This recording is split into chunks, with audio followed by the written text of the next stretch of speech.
here we are then. Welcome to the latest edition. I'll introduce it, and then that's it, like taking the kick off. Oh, really? And that'll be it. 2 touches in one half. That's quite something. I tell you what, it's great work if you can get it. Yeah. Yeah, it's not bad. Don't be a busy fool. If you can get paid that amount for only having 2 touches, I'll tip my cap to you. No, that's very true. That. Yeah. You could just do monosyllabic answers to replicate that. I thought that's what I did.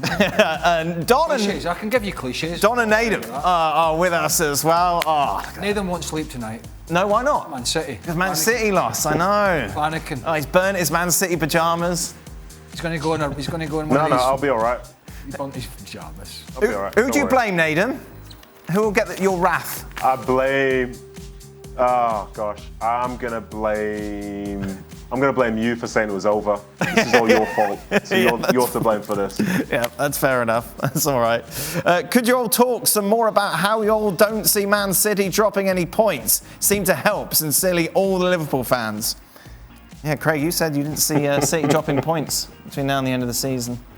I said I didn't think they'd make many mistakes. Right, well, you made a mistake there. No, I didn't say make many. Did I ever say they will win every game between now and the end of the season? No, I did not. Right. You didn't see this coming, though. What? Them losing at home to Spurs. Well, I didn't see them losing at home to Palace, I think it was. Mm-hmm. I didn't see them drawing at Southampton in the way they did, to be honest. But I certainly didn't see this. I'll put the glasses down, they're annoying me. Huh. I didn't see this because of how poor Tottenham have been. I mean, Southampton, when they played, what did they call this? I always forget Tottenham Stadium now. It's the Tottenham Hotspur Stadium. A stupid name. Anyway. I always get mixed up because the London Stadium is West Ham. The London Stadium is West Ham. Yeah, right? I don't know. How are you ever going to remember that? It's tricky. What? By the way, it's impossible for Craig just to say a couple of words and that's him done for extra time. That's very true. Took up about 4 minutes. Oh, I'm sorry. You said you were going to be Lukaku. If I don't say anything, I get told off for not contributing enough. And when I do, I get... Anyway. Don, you got to see us. Put your mask on. What? Put your mask on that you're wearing today. You won't believe this is Craig Burley. Ready? Wait, hold on, no, can we just... Right, cut away. Get off cut me. away to Don. Get off me just now.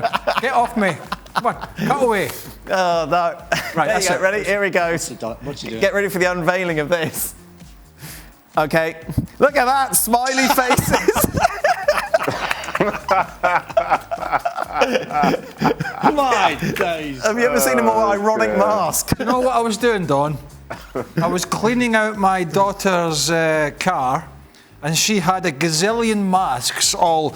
She has them for some reason wrapped around the automatic gear stick. Okay. And I think that's a bit dangerous, really. Why? I don't like that. Okay. Anyway, so I cleared it all out, and I thought, most of them are sort of white and black, and a couple of them are those big gas masks that Derek Ray wears. Yes. Because he doesn't want anybody breathing on him from inside a mile. Right. And I saw this one, it was my daughter's car, and I went, oh, that's very me. Yeah, I think it is very you. Yes, so I thought I'd wear it beautiful. in the day with the smiley faces. Wonderful.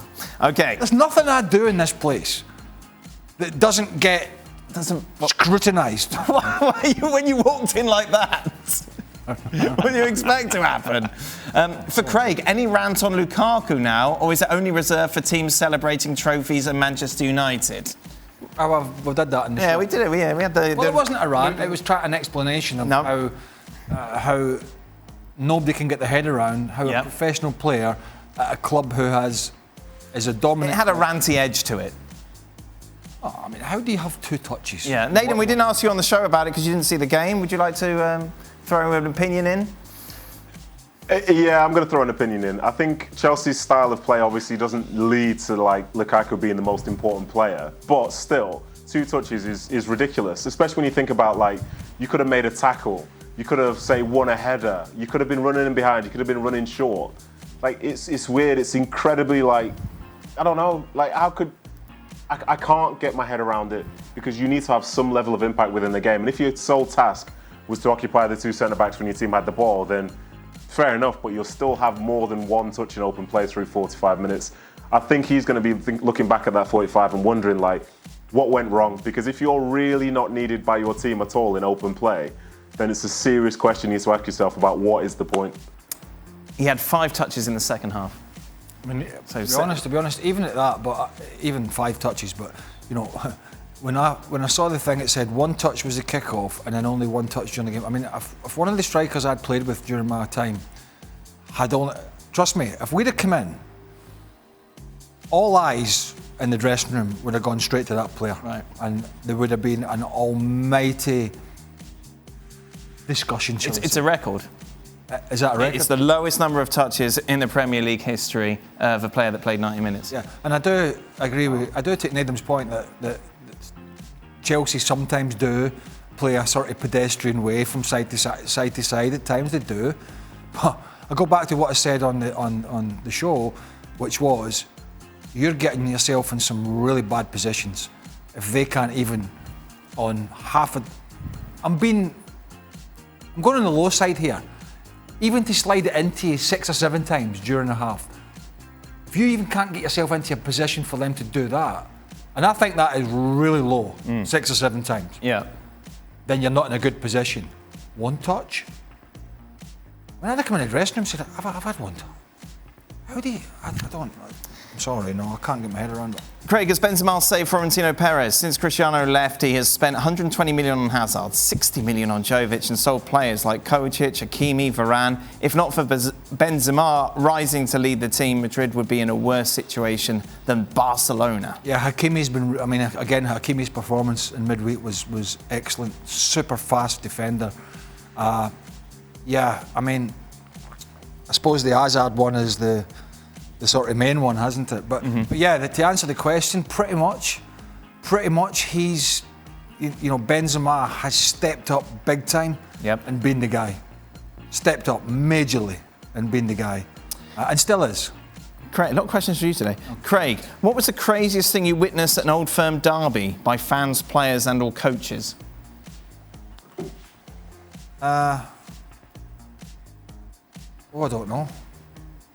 I once saw Gaza doing something we shouldn't have been doing, but then that was a weekly occurrence. Right, yeah. Gaza was pretending to play an instrument.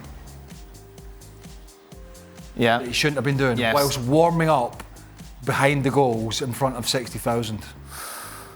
And was subsequently banned. Did he play the game? He was on the bench. Right. I was playing at the time, so we didn't see this. But he went off to do the warm-up, and somebody told him, as they usually did, they egged him on, and he went, oh, that sounds like a great idea. Right. And it almost caused an eruption behind the goals because the Rangers fans were in the corner there, and then the rest of the crowd was 55,000 Celtic. So, yeah, it was one of the many bits of hot water that Paul got himself in when he was in Scotland. Yes, yeah. Because obviously up there is very brittle with the sectarian element of the games and the supporters and the political landscape, and incidents like that are a powder keg situation. Right. And something like that, it can just blow it up. So, but yeah, that was about one of the rest of it, just the usual sort of people try to kill each other and the standard. Try to, you know, when you get off the bus at Ibrox, to try to attack you, picking the stewards up, throwing the stewards at you, anything to get. But yeah, that's normal. That's things that you just deal with. You know, the abuse is something that you just have to accept. Yeah. And what was it like when you played against Millwall, Nedum? Was it just chaos? Millwall. Yeah. I've never played against them in like a big derby, but there were two Millwall stories I have for you. One of them was when Ian Holloway was our manager at QPR, and he'd left Millwall in sort of like funny circumstance. So we were driving to the game, and all their fans were gathered. They were like trying to throw stuff at the bus and so on. And you're thinking like, you know, a manager would just try and stay low key. But instead he walked to the front of the bus and started dancing in front of them, just making sure that they all got exceptionally riled up. And then the other one was at Main Road. I was a ball boy, and I used to ball boy in front of the North Stand, which is where the home and the away fans would be. It's like quite intense. And all I remember is when Millwall came down, the amount of chairs that were getting thrown at people, it was insane. They're a very, very tough bunch of fans, I'd say that for sure. You were a ball boy at Main Road. God, we're feeling my age. I used to love Main Road. Ah. Did you ever go there, Dan? Man City's old ground. Yeah, I know. No, I don't. That was some stand, Nedum, the Kipbacks. Kickback. Yeah, it was. Kickbacks, Yeah, Don, it you was. must have played there. I mean, that was a great play. It was a proper old-fashioned old ground. Right. Just big. The pitch always seemed. Was it just me, Don, having played there, where the pitch seemed massive? Right. Massive. I think Nedum could have been a ball boy for one of your games. Well, it might have been. Yeah. There's every chance, yeah. That was a famous There's every game. chance, That yeah, was the for sure. famous game, but one of the famous games where Mark Hughes, I've told this story, where Mark Hughes kicked Keith Currow in the head. Lovely, that's nice. Have I told you this one, Nedum? No, go on, please. So carry on. Sparky, Mark Hughes, the nicest man in the world, until he gets on the pitch, and then he's horrible. He kicked, I've told you this, haven't I? Him and Keith Currow were tussling. Keith Currow, big, rugged centre-half for Man City at the time, and Mark Hughes hated centre-halves. Right. Because he said, they kicked me all my career. So the ball broke away, and I turned round, and Mark Hughes and Keith Currow were basically having a fight on the ground while the play was going on, and Hughesy kicked him towards the head, and they were going at it. Blah, blah, blah. Anyway, played the game. We're in the bath at the end of the game, as they used to have the big bath there, and Mark still lived in Manchester, in that area. In fact, he lived next door to Keith Currow. And I said to him, Nedum, what are you doing tonight? And he said, oh, me and the wife are going out for a meal with Keith Currow and the wife. And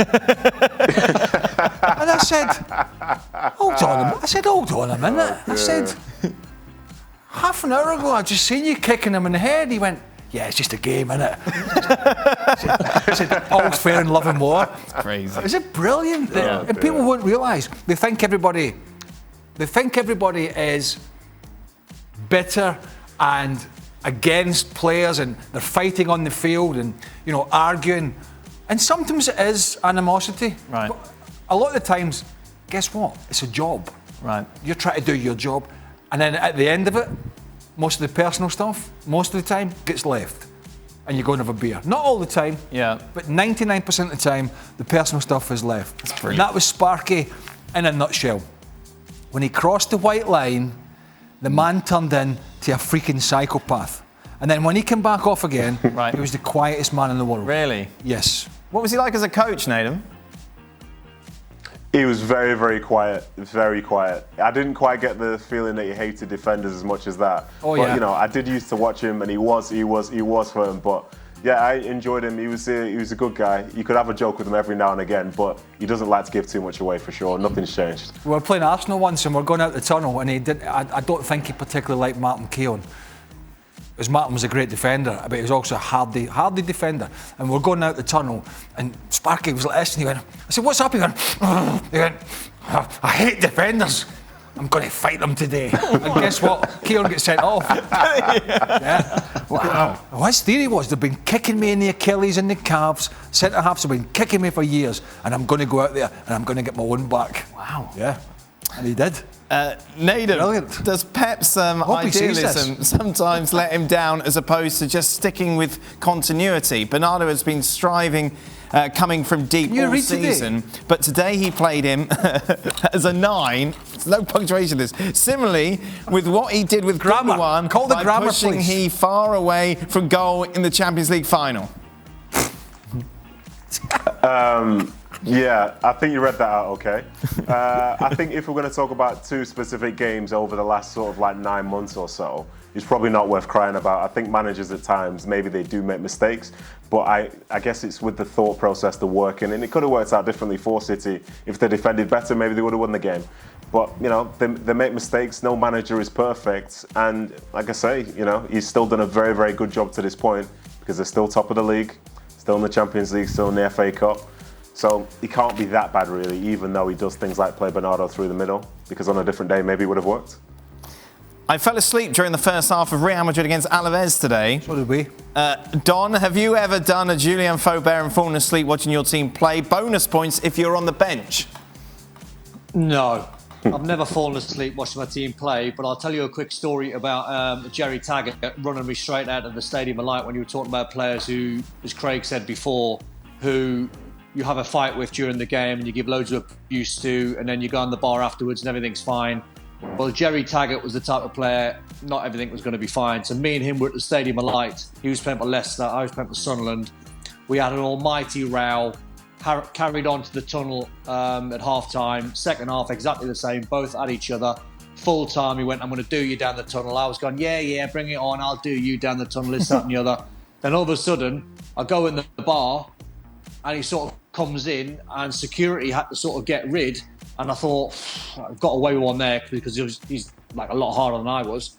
What I didn't realise was when I got to my car, he must have been staying up to go out in Newcastle that night. And I was driving down the A19 and this car was up my backside about 6 feet away for about 2 miles of the A19, flashing, trying to pull me over. And I'm looking in the wing mirror and I'm seeing this like fella screaming at me and I'm thinking it's road rage. And I pull over and it's Jerry Taggart. He's going to rip my head off. And I just sped down the A19 for about 10 miles, going in the complete opposite direction. Blooming heck, Don. So I thought you were going to say... That's what he was like. I thought you were going to say Jerry had forgiven you and was going to have a beer. No, he followed me down the A19, going ballistic. Ooh, Why did you pull over? Because I thought it was like road rage. I thought some guy might have been like in trouble or like he was so close to me, like car to car, like it was ridiculous. Wow. I sort of like pulled over. I didn't stop. I sort of pulled over, slowed down, and he pulled on the outside of me. And I realised the size of Jerry Taggart's head, like the biggest head in the world, a big red head on. And then I was lucky. I was in a flash Mercedes. I'd done about 200 mile an hour, and I just went woof. Wow. Have you seen him since? That's the mock. Yeah, loads of times. You have a laugh about it all the time. To be fair, those Leicester centre halves at the time. Oh my God. Jerry Matty Taggart, Elliott, Big Matt Elliott, who played with us with Scotland, and Steve. Walsh. Was it Steve Walsh. Holy mushroom. Mind you, the best one I ever saw was Nigel Pearson, the former Leicester and Watford and manager, former Middlesbrough player. The best one I ever saw was him trying to break our door in at Hillsborough at half-time when we played Sheffield Wednesday. And I was scared. Yeah. Very. Right. Because it took about 4 guys to stop the door being broken in. Because he was going to come in and he was going to eat Dimitri, literally going to eat Dimitri Karim. And the worrying thing was, Nigel wasn't actually playing that day. He was injured. Wow. He had saw something that he disliked. Okay. And had decided that the away dressing room door at Hillsborough was coming in. Now, I don't know if you've ever seen that film, Escape to Victory. Yeah. Somebody puts their arm in the door to stop it opening, it gets broken. I was prepared to not do that, but put somebody in that position. If Nigel Pearson, who is one big hombre, had got in that dressing room, don't know what would have happened. It's not, and Dimitri Karim, who the guy that he was after, I've told you this before, got in the shower at half-time, got all his clothes off and went in the shower, and Glenn Hoddle looked at him and said, "Dimi, we got the second half to play." He went, "No play. Crazy. No play. Crazy English people. No play. No play." And they spent the whole... We didn't get a team talk at half-time because Glenn and Peter Shreves spent the whole 15 minutes in the shower trying to convince him to go back out in the field. Wow. He'd never seen the lights lights times before. that. Wow. Yeah, You can times that every week with Vinnie Jones and John Fashioner and the Crazy Gang. Yep. Oh. I played with it. I mean, it was just... People don't realise. I mean, it was... Some of the time, it was bonkers. Right. And big... I mean, you don't realise how big... I mean, you see the players on TV and you go, these guys in real life, a lot of them are big. Right. Big, hardy guys. You know what I mean? It's like, they don't look as big in the telly, but they are. Didn't Zlatan go after you in the locker room, Nedum? Who, sorry? Zlatan, he... I beg your pardon? Not a bad player. No, I don't know what you mean, sorry. No. No, I don't know what you mean. Has anyone else tried to kill you in a dressing room, Nedum, that you've wound up? Nah, nothing to see there. Down on to the next one, please. Oh my goodness me! You ran away from him. I heard. That's what people were saying. Listen, find the footage. Find the footage. Listen, I've heard on good authority from one of my best friends in life, who also knows Nedum. Who's one of your best? I didn't know you had any best friends. I've got lots. All the way from TV. My best man, Kevin Hitchcock, who Nedum knows, the goalkeeping coach, has told me on good authority that Nedum is not running away from anybody. Oh. Really? Yes. Well, is there a story that you're leading to here? No. What? That's it? No. I thought you. He said, Nedum is. I'll give you his exact words. I said, I was talking to him and I went, guy, you know Nedum, didn't you? He said he's working with us at FC. His first words were, don't try and fight him. Wow. He's as strong as an ox. Blimmin' heck, Nedum. There you go. Well, That must have been a few years ago. That was before you got fat. Yeah. It's inevitable. Unlike us fitness guys, you know. Hey, you joined the gym? Joined the gym again. The old gym. What a moment. Well, what happened was, long story short, Nobody cares. they won't open the gym here at work, protocol. And I'm having to pay out my pocket now to go to the gym. Because I was a loyal... You can claim that. Somebody told me I can claim it on my taxes. I'm like, get out of here. Anyway, I've rejoined the gym. Oh, what a moment. So this, I shall hopefully in a couple of weeks be able to fasten. Is it the same gym as Stevie? Yeah, I got the gym. Right. I don't go in the swimming pool and walk up and Yeah, down. because Stevie can't swim, but he goes to the swimming pool. That's very Stevie. ESPN FC is back on your screens tomorrow. Lots to talk about, of course. You're back. Well, yeah, what are you going to do tomorrow? The gym? I tell you what, I'm going to the gym tomorrow and I'm going to have I'm being full towel mode. Full towel mode. Over the machine. We've seen it. You've We've seen seen that. it. Yeah. Cheers, guys.